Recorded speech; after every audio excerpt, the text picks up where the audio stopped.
the Asylum Radio Hour proudly presents Evil Demon Robot Bitch. Based on the novel by Matt Flanagan, new episodes will drop right here every week through Halloween. Grab your copy of the book today at asylumbookstore.com. And now, the story continues.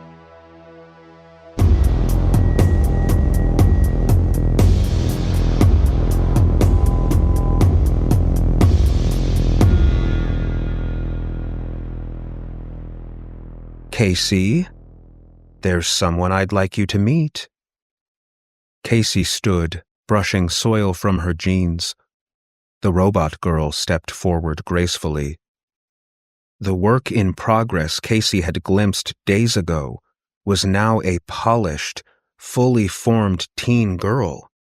She wore a crisp plaid skirt with a beige cardigan and glossy black shoes that reflected the ceiling. Her posture was perfect. "Hello," she said. "I'm Megan. What's your name?" Casey blinked. Hi." The silence that followed seemed to echo. Casey trailed off, glancing at her aunt like she needed a lifeline. You can talk to her."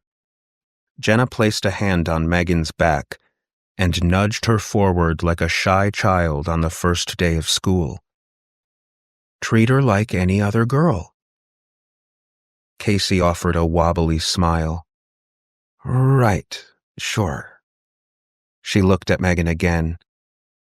"Hi, Megan. I'm Casey." Megan tilted her head and brightened her expression. "It's a pleasure to make your acquaintance, Casey. I would love to get to know you and spend more time together. Do you want to play?" Casey blinked again. Sure." Megan examined the room. "There are no toys in this location," she announced. "How about 20 questions? Casey laughed under her breath. "This is the greenhouse," she said. "But I can show you the toys in my room, I guess." Megan wandered toward a cluster of potted herbs, her shoes clicking softly on the tile. "I like it here," she said. "It's peaceful. Some of these plants are edible." "I guess," Casey said. "But the pantry's got better snacks." "I do not consume food," Megan stated matter-of-factly. "I was kidding," Casey replied. Megan paused. "Thank you for the clarification. I've added a note to my humor index." Casey raised her eyebrows. "You have an index for humor?" "Of course. I also have one for sandwiches." Casey burst out laughing, catching herself by surprise. From the doorway, Jenna watched quietly. "Well," she said, backing away, "I'll let you two get acquainted." "No!" shouted Casey. "I mean, you don't have to." But Jenna was already gone, the door creaking shut behind her. Megan's attention was now focused on a leafy shrub in the corner. "The English boxwood shrub has small, dense leaves and grows very slowly, making it ideal for precise topiary forms." Casey smirked. "That's cool." "Would you enjoy it if I style this plant for you, Casey?" Sure." Casey shrugged. "Knock yourself out." Megan crossed to the tool bench and picked up a pair of garden shears. With almost balletic precision, she began snipping. Shockingly fast and alarmingly precise, sending bits of greenery in every direction. 1 minute later, she stepped back. "Well, what do you think?" Casey's jaw dropped. She slowly rose to her feet, gaping at the shrub. It was her, almost exactly Casey's size and shape, with her messy ponytail and awkward smile. The shrubbery even wore an oversized hoodie and held a book in its hands. "Holy cow," Casey whispered. "That's me." "It sure is," Megan said, smiling. "Now, how about showing me some of those toys?" Megan sat patiently on the floor of Casey's bedroom, legs folded beneath her. She was a perfect audience as Casey bustled around, pointing out her treasures. Stacks of books, colorful toys, and an army of stuffed animals perched along the bed. "I love animals too," Megan said warmly. "Maybe someday Aunt Jenna will take us to the zoo," Casey exclaimed. Megan paused, eyes distant for a moment as she processed.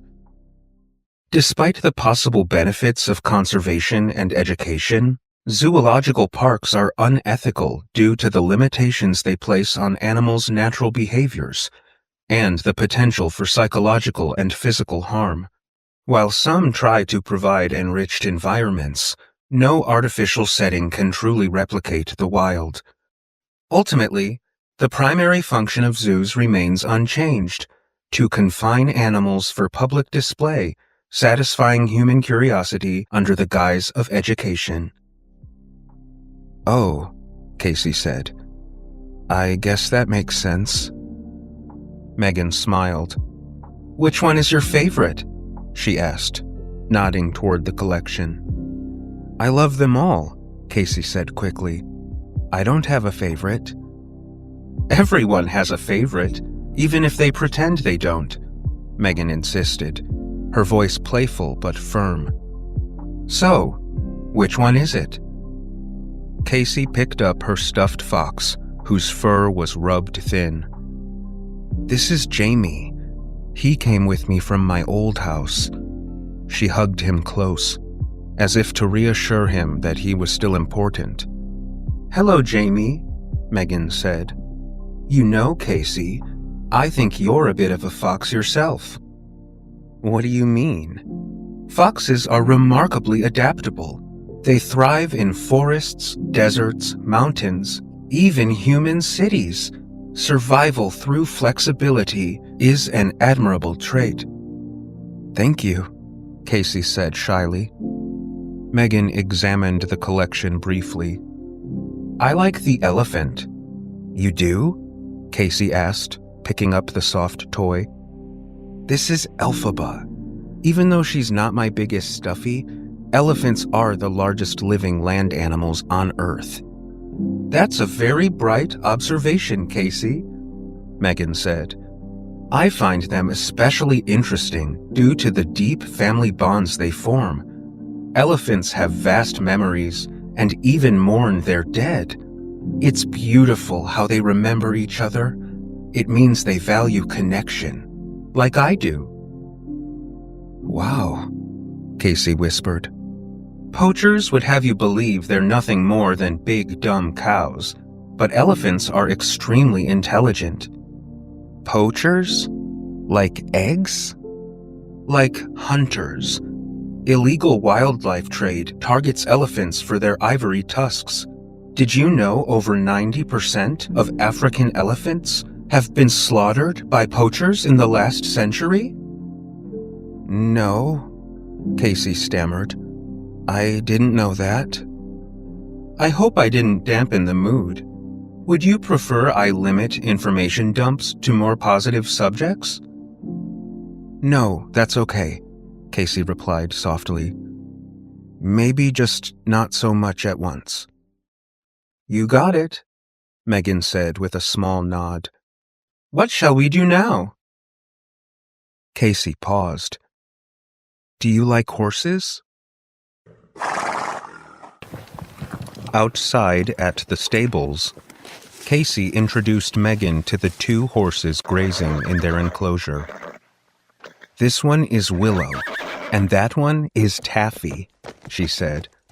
So far, I've only ever walked them around in circles. Megan greeted the mares sweetly. Casey pet Willow's soft neck for a moment, and when she looked back, Megan had disappeared. "Megan?" she called. "Where'd you go?" Moments later, the android appeared from inside the stables, and Casey's jaw hit the grass. Megan was dressed head to toe in sleek riding silks, a perfectly fitted jacket, and snug breeches, with a tiny helmet perched atop her yellow curls. She swung herself up onto the saddle on Taffy's back with surprising grace. "Come on, get up behind me." Before Casey could answer, Megan reached down and effortlessly lifted her up, settling her behind the saddle horn. "Ready?" Megan clicked her tongue, and Taffy took off in a brisk trot, which then broke into a gallop that sent the world into a blur. Casey shrieked, clutching Megan's waist for dear life as they tore across the property. Megan's laughter was almost musical in sound as she guided the horse with subtle shifts of her body. They jumped a low fence, Taffy soaring beneath them, and Casey's heart nearly stopped, then almost burst. When they finally slowed back to a trot and returned to the stable yard, Casey was breathless, her hair wind-blown, her expression wide with wonder and lingering fear. Megan hopped down and whispered something into Taffy's ear. The horse neighed softly, pressing her nose against Megan's shoulder. Did she understand you?" Megan only smiled, offering Casey a hand down. "Animals understand more than you think," she said. "You simply have to take the time to listen." Jenna was standing by the garden window when she saw the girls race past on horseback. Her immediate concerns vanished as she watched Megan handle the animal like a master trainer. There would still be many long hours and late nights ahead, as she had neglected most of her other responsibilities while constructing Megan. But already, Jenna could see that Casey was going to thrive. In the days that followed, the girls spent their time wandering the cavernous hallways, giggling around the garden, and poring over piles of books in the library. Casey opened up more with each passing day, sharing things she'd never whispered aloud before, stories of her childhood and family, her fears, her hopes, and dreams. And Megan never rushed her. She listened with unblinking attention, silently cataloging every detail, updating her emotional files and behavioral algorithms in real time. Subtle shifts in tone, posture, and mood were meticulously tracked, helping Megan calibrate the perfect responses, whether advice, constructive criticism, or simply a hug. She often sat nearby in silence while Casey played or read, content knowing that she wasn't alone. Jenna Johnstone's programming wasn't merely advanced, it was revolutionary. Megan was closer to magic than machine.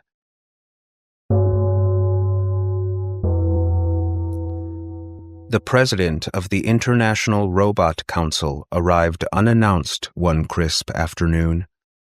She carried herself with quiet authority, like she was used to being feared. Jenna was visibly rattled by the surprise visit, swiftly sending Casey and Megan to stay out of sight in the basement lab as she gathered her composure to greet her guest. The president stepped into the foyer, and her awe was obvious. The sheer number of machines was beyond anything the council had imagined. Jenna took her coat, passing it off to one robot assistant while asking another to return with a fresh pot of tea. The president was equally astounded as Jenna showed her around the lab and workshop, pointing out half-finished projects and abandoned drafts. Finally, they returned to the foyer, where the teapot and 2 cups were set on a small pink table with matching chairs, each adorned with a frilly white cushion. "You've created a self-sustaining universe here," the president said, picking up a cookie from the table and taking a bite, releasing an avalanche of crumbs upon her chest. "Your work is impressive." "Thank you," Jenna replied, smiling proudly. "But equally concerning," the president continued. "You understand that we prefer to have a better idea of what's going on, and you know more than most how unpredictable technology can be." "Yes, Madam President," said Jenna as she tried to smother the panic surging in her chest. "I'll get those updated schematics to the council right away." "Very well, then." The woman's heels echoed against the marble floor as she continued walking, eyeing every corner of the mansion. "I don't mean to be rude," Jenna stammered, "but surely this conversation could have taken place over the phone." The president paused, pursing her lips and squinting a bit. "I'm here to see the robot girl." Jenna went numb. "I'm not sure what you mean.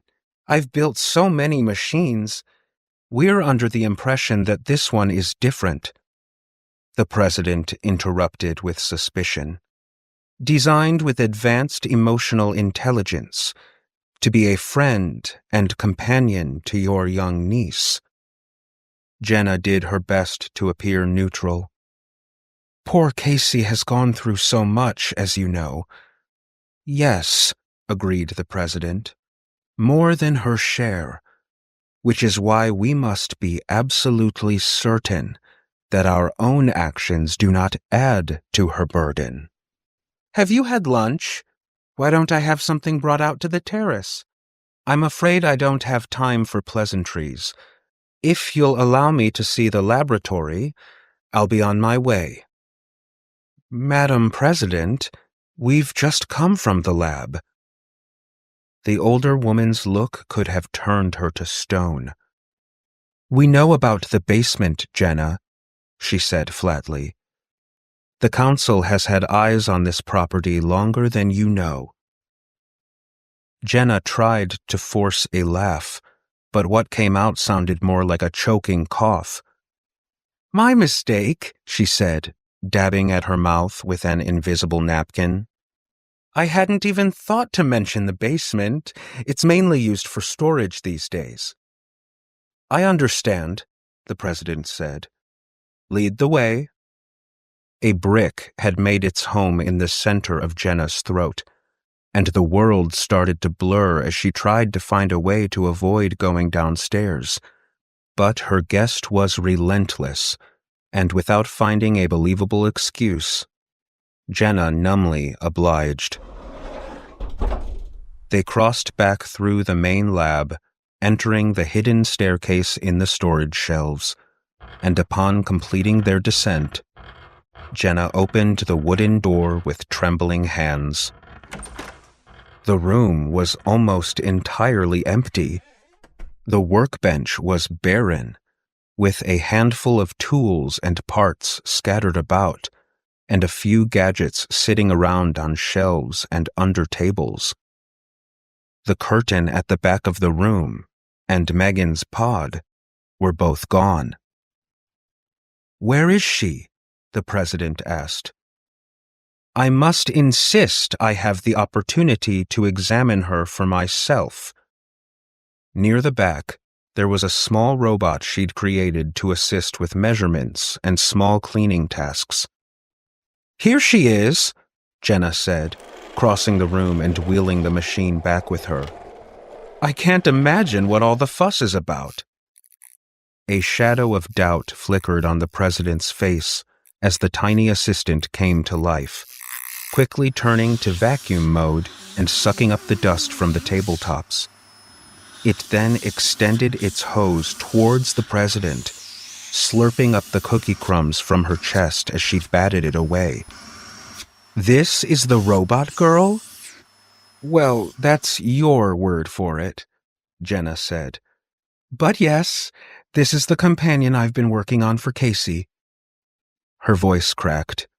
She hated lying. The president's glare shifted from Jenna to the robot and back, like she was searching for the missing piece of a puzzle. "Where is the little one, by the way?" she asked. "I'd like to speak with Casey before I go." "She's very busy with her schoolwork," Jenna quickly babbled, steering the woman in the direction of the door.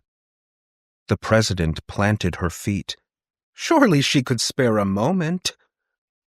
"She absolutely could not, Madam President, and I must respectfully ask that you not call me Shirley." Red-faced and fuming, the president turned sharply on her heels and began ascending the spiral staircase back to the main lab. The echo of her footsteps bounced off the old walls as Jenna followed close behind. They exited the workroom through the sliding metal door, and a robotic assistant appeared holding the president's coat, which Jenna retrieved with a grateful nod. "Thank you for your hospitality," the president said. Her voice was heavy with disappointment as she pushed her stubby arms into the sleeves of her coat. "I'll inform the council that there's clearly been some misunderstanding. The rumors about your work were greatly exaggerated." Jenna opened the front door with a large smile. "I appreciate it," she said buoyantly. "Let me know if there's anything else I can do." The president paused in the doorway with one last piercing look. "Start by sending those updated files," she said. "Immediately." "Come on, Casey! You can't catch me!" M.E.G.Y.N darted through the garden doors and across the yard with a fit of laughter that echoed through the trees. "M.E.G.Y.N, wait!" Casey called, lingering on the steps. "Aunt Jenna said to stay in the basement." M.E.G.Y.N looked back with a gleam in her eyes. "She doesn't care where we are, as long as we're out of sight. Come on, let's go play in the maze." Still, Casey wasn't sure. "What? Are you scared? It's only a hedge maze." Before Casey could protest, M.E.G.Y.N disappeared into the leafy maw of the labyrinth. Casey didn't want to be left alone. With a reluctant breath, she followed M.E.G.Y.N into the blackened hedgerows. The dead branches towered over her as she followed the faint sounds of M.E.G.Y.N's footfalls. "M.E.G.Y.N?" Casey called, turning a corner. But there was no answer, nor any sign of her friend. She quickened her pace, turning corner after corner until the maze suddenly opened to a clearing that she didn't recognize. The castle was distant behind her now, with only the tall roof visible over the thicket. She'd made it to the far edge of the property. It was a small plot of land, quiet and overgrown. Casey gasped as she noticed the half-sunken gravestones scattered like broken teeth in the dirt. Every inhale caught in her throat as she started to panic. "M.E.G.Y.N? Where are you?" Pressure clawed at her ribs as the world started to spin. Casey stumbled backwards, crashing into something. Someone. "I found you!" M.E.G.Y.N bellowed, spinning Casey around with hysterical laughter. You went the wrong way, dummy. Casey tried to catch her breath. Don't do that, she cried. I don't like it when you scare me, or when you run away and leave me all alone. Don't be such a baby. I was only playing. Casey tried to shrug it off. What is this place? She asked. Are those real graves? Of course. For previous generations, it was quite standard to bury loved ones on your own property. Casey tried to brush away the goosebumps crawling over her skin. Who would want a graveyard so close by? Megan hopped up onto a small stone fence, holding her arms out for balance as she walked it like a tightrope. Traditionally, the word graveyard has been associated with church plots or other religious institutions. These often come with specific rules and customs related to burials. Cemeteries, on the other hand, can be found in many different places, like your backyard. Casey eyed the stones again in shock. There were at least 7 or 8 individual sites, and one large dugout hole in the earth. An empty grave? What is that for? Maybe your aunt is preparing for something, Megan teased. Or maybe something got out. What are you talking about? Casey whimpered. I want to go back. Don't worry, Megan said, gesturing at the graves. It's nothing more than a pet cemetery. It's not for people. Pet cemetery? Casey asked. Isn't it awful? Megan hopped down from the fence and dropped her voice low. They were sweet, loyal companions in life. Now they're here, shoved away and forgotten. The breeze shifted, rustling the hedges behind them. Casey rubbed her arms, fighting the chill in her bones. Poor things, she whispered. Yes, no one ever comes out here anymore, not even Jenna. It's so totally lonely. Megan tilted her head. Maybe that's how you felt a bit ago, when Jenna sent you away. What? She didn't send me away. She was protecting you. She's not ready for the world to see you yet. Megan half considered. Or maybe that's what she wants you to think. Casey didn't answer. The gravestones stood silently between them like little sentinels. I want to go back to the house, she whispered at last. Megan reached out and delicately brushed a strand of hair from Casey's face. I love you, Casey, she said, and I'll never send you away or try to hide you. I'm your very best friend in the world. Casey looked at her companion, but she wasn't about to press the subject in an abandoned cemetery in the woods. Best friends forever? She said, forcing a smile. Forever and ever.